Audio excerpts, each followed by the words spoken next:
Compagnon de code, salutations à toi. Alors, qu'est-ce que nous allons voir aujourd'hui? Aujourd'hui, eh bien, on va revoir un petit peu le projet que nous avions vu si tu as fait le tutoriel HTML, CSS, la petite mise en pratique. On va revoir nos cartes. Mais cette fois-ci, on ne va pas utiliser que le HTML, CSS. Nous allons également utiliser du JavaScript pour manipuler le DOM. Alors, le DOM, qu'est-ce que c'est? Le DOM, c'est le Document Object Model. C'est globalement tout ce que va pouvoir lire ton navigateur pour t'afficher une page internet. Nous avons donc ici dans notre body le header, nous avons la section main, nous avons le footer. Le main contient sa section qui nous permet de wrapper les cartes. Nous avons à l'intérieur des cartes avec une image, les propriétés. Tout ça constitue le DOM. Alors tu imagines bien que sur un petit site comme ceci, déjà, on était embêté parce qu'il a fallu créer à 5 reprises, dans ce cas-là, des cartes. Imagine maintenant si tu dois créer tous les articles que tu vas trouver sur Amazon, par exemple, sur un site d'e-commerce, dans un blog. Ce n'est pas gérable. Le HTML ne suffit pas à répondre à ce besoin. Pour ça, nous allons faire intervenir le JavaScript. C'est le JavaScript qui va nous permettre de créer tous ces éléments. Tout ça en récupérant les informations à partir de tableaux. Allez, on est parti. Donc maintenant qu'on a vu ce qu'on allait faire, je le mets de côté. Et on va ouvrir notre éditeur de code. Donc je viens dans ce dossier vierge. Il n'y a que les images. Je te mettrai un lien de téléchargement si tu veux les récupérer ou libre à toi d'utiliser tes propres images. Donc mage, clic droit. On va ouvrir avec code. Et donc j'arrive sur mon projet qui pour l'instant est vierge. Je vais créer un premier fichier index.html. Nous allons créer le fichier style.css. Donc dans HTML, créons... Alors je vais juste zoomer parce que là ça va faire un petit peu petit pour toi je pense. Voilà, on sera mieux. Et le terminal, on n'en a pas besoin. Hop. J'espère que tu vois bien. Donc créons-nous notre doctype. Point d'exclamation, entrée, notre doctype est en place. On va le mettre en français. On va relier avec la balise link CSS notre fichier CSS à notre document HTML. Ici, nous allons mettre projet deck fighters avec DOM. Dans notre body, alors le HTML ça va aller très très vite, hein, donc on va pas trop y passer de temps. On va avoir notre header qui contient un H1. Je reprends vraiment ce que nous avions fait sur le projet précédent. Avec mon deck de fighters. Je saute quelques lignes ici. On va faire la balise footer avec notre H3 manipulons le DOM avec JavaScript.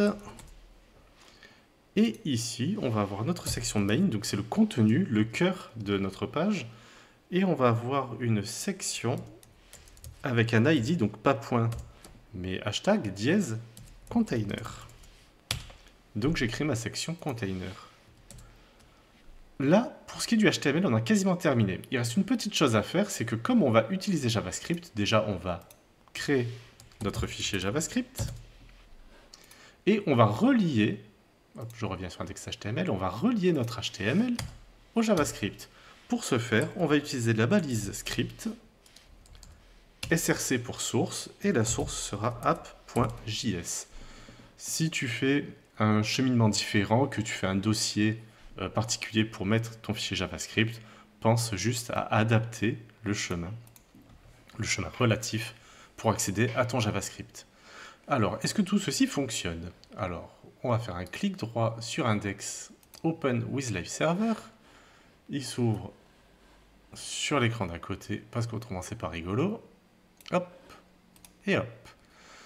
Donc là, on a bien ce que nous avons noté ici, mon deck de fighters, tout va bien. Juste en termes de CSS, c'est un peu limite. Alors, je vais faire un petit peu le feignant. Tu ne m'en voudras pas. Je vais récupérer tout le CSS que nous avions mis en place sur le projet précédent. Je te le passerai en lien si c'est nécessaire, ou je te laisse faire poser le copier. Première partie. Deuxième partie. Troisième partie. On est bientôt au bout. Et la fin du fichier. Je me répète, le fichier sera à télécharger avec la vidéo. Je ne vais pas le fermer, on va en avoir besoin pour un exemple. Alors, est-ce que tout fonctionne bien? Si je fais un console log de coucou, est-ce que dans ma console de développeur, j'arrive à récupérer ça? Oui, j'ai bien coucou qui apparaît. Est-ce que c'est bien mon coucou? J'y mets 3 points d'exclamation. J'ai bien mes 3 points d'exclamation, tout fonctionne bien.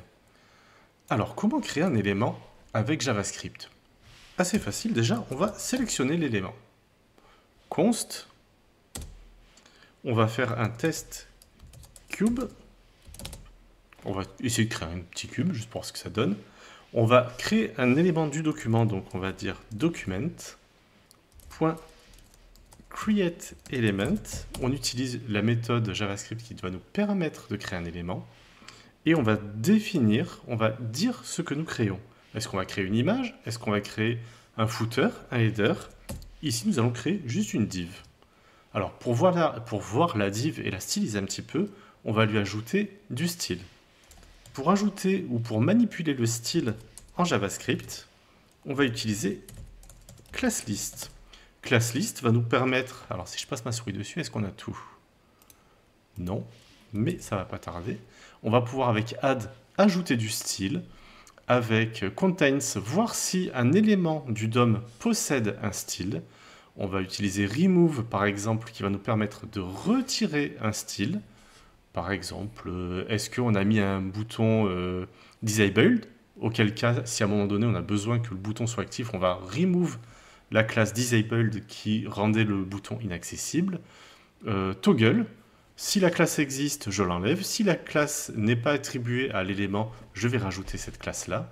Donc ce sont les principales que pour ma part j'utilise. Donc nous allons ajouter add.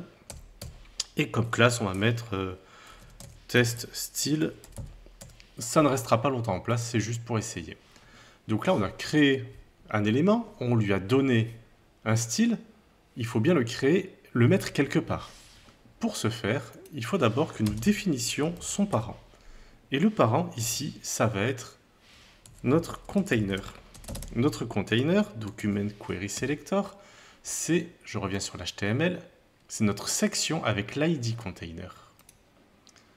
Donc l'ID, le hashtag container. Voilà, donc ça c'est bien l'élément parent. Et ici, création d'éléments en JS. On mettra un S parce qu'on va créer pas mal d'éléments, vous allez voir ça. Alors, donc maintenant dans notre container, on va ajouter un enfant. Donc appendChild. Et là, l'élément enfant qu'on ajoute au parent container, c'est bien évidemment notre testCube.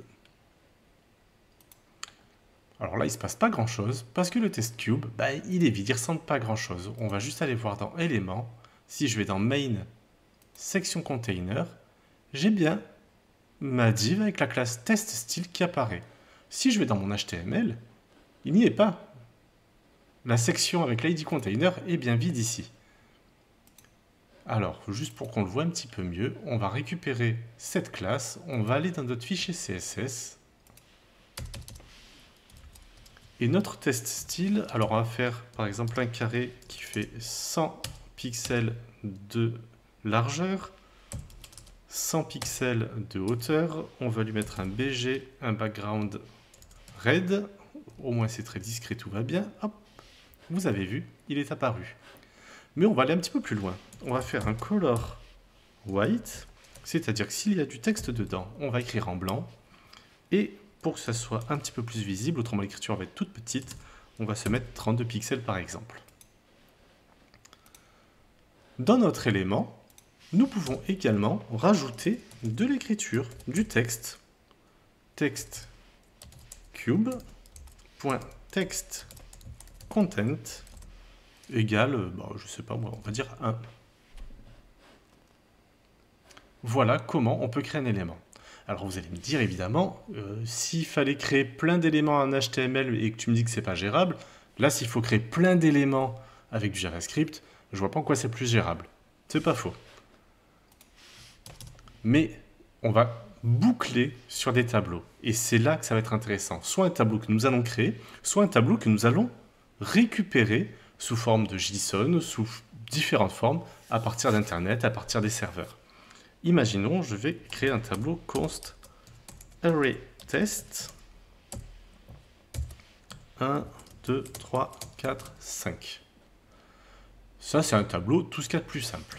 Si maintenant je veux boucler sur ce tableau, arrayTest.for each, pour chaque élément contenu dans le tableau, mon élément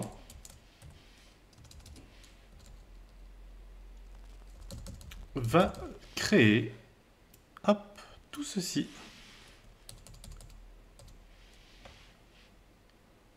J'ai créé plein de cubes, 5 cubes, parce que j'ai 5 éléments dans mon tableau. Mais je peux aller un petit peu plus loin et personnaliser les tableaux, c'est-à-dire que dans le text content, au lieu d'avoir 1, je vais prendre l'élément. Et là, super, on va un petit peu améliorer la chose.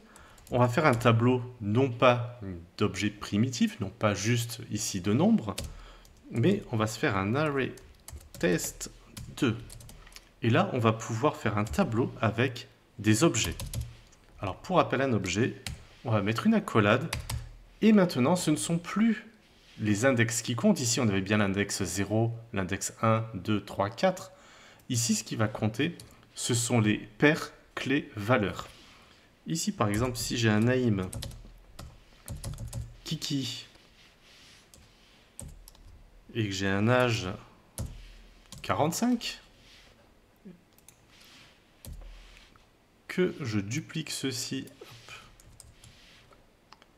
et que je lui mets Lolo 17 Lulu à 14, au moins vous connaissez ma vie, petit maj alt F. Si maintenant je vais boucler sur le array test 2, 2 sera mieux, et que à la place de élément, je mets élément, vous voyez là on est sur des objets, je mets élément point name, là j'ai le nom qui apparaît. Donc en créant un élément qui boucle sur un tableau, qui est ici, nous arrivons à afficher le nombre de cartes correspondant à nos éléments. Voilà comment ça va fonctionner. On va arrêter cette vidéo. Je vais vous laisser faire des tests. Amusez-vous, essayez d'ajouter des choses. Vous pouvez créer, par exemple, un P, paragraphe, ou un H1, un H2 à l'intérieur de TestCube qui deviendrait parent à son tour du nouvel élément que vous allez créer. Essayez de vous amuser.